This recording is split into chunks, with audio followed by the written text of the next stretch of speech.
इस वीडियो में हम प्रतिलोम फलन यानी कि इन्वर्स फंक्शंस के बारे में चर्चा करेंगे। तो प्रतिलोम फलन को समझने के लिए आइए पहले हम एक सामान्य फलन ले लेते हैं और देखते हैं कि फलन काम कैसे करता है।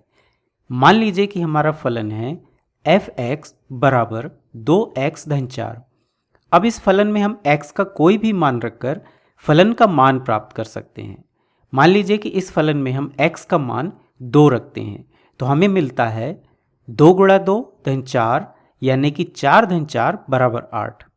इसी तरह से यदि हम इसमें x का मान 3 रखें तो हमें 2 गुणा 3 धन 4 यानी कि 6 धन 4 बराबर 10 ये मिलेगा। इस प्रकार हम फलन f(x) में x का कोई भी मान रखकर फलन का मान प्राप्त कर सकते हैं। लेकिन जब हम x के किसी मान के लिए फलन को हल करते हैं तो इसका क्या अर्थ होता है।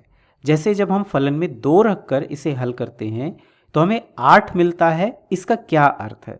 इसका मतलब है कि फलन हमें एक समुच्चय के अवयव 2 का दूसरे समुच्चय में प्रतिबिंब 8 देता है।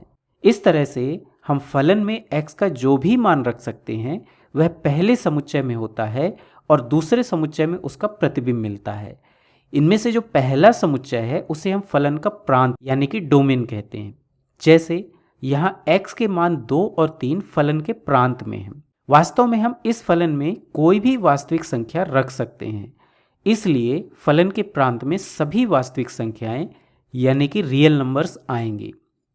अब मान लीजिए कि यह दूसरा समुच्चय है जो x के अलग अलग मानों के लिए फलन के सभी संभव मानों को दर्शाता है। इसे हम फलन का परिसर यानी कि रेंज कहेंगे। इसका मतलब है कि यदि हम प्रांत से संख्या 2 लें और इसे फलन में रखें तो हमें परिसर में संख्या 8 मिलती है। इसी प्रकार यदि हम संख्या 3 लें और फलन में रखें तो फलन हमें परिसर में संख्या 10 देता है। तो इस तरह से एक फलन काम करता है।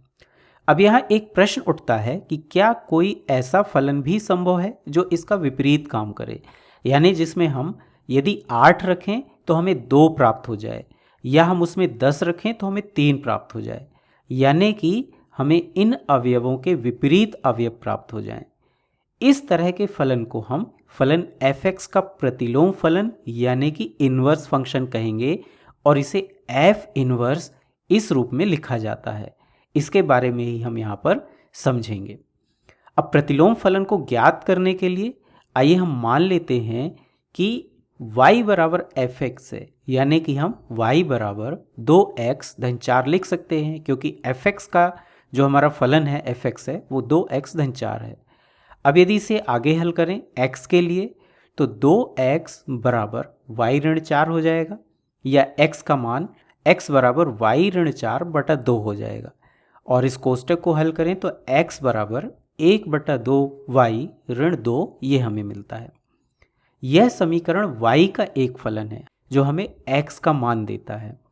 अब यदि y ऐसी संख्या है जो x का प्रतिबिंब है तो इस फलन में y का मान रखने पर हमें x का मान प्राप्त हो जाएगा। जैसे यदि हम इसमें y का मान 8 रखें तो हमें x का मान 2 प्राप्त हो जाएगा।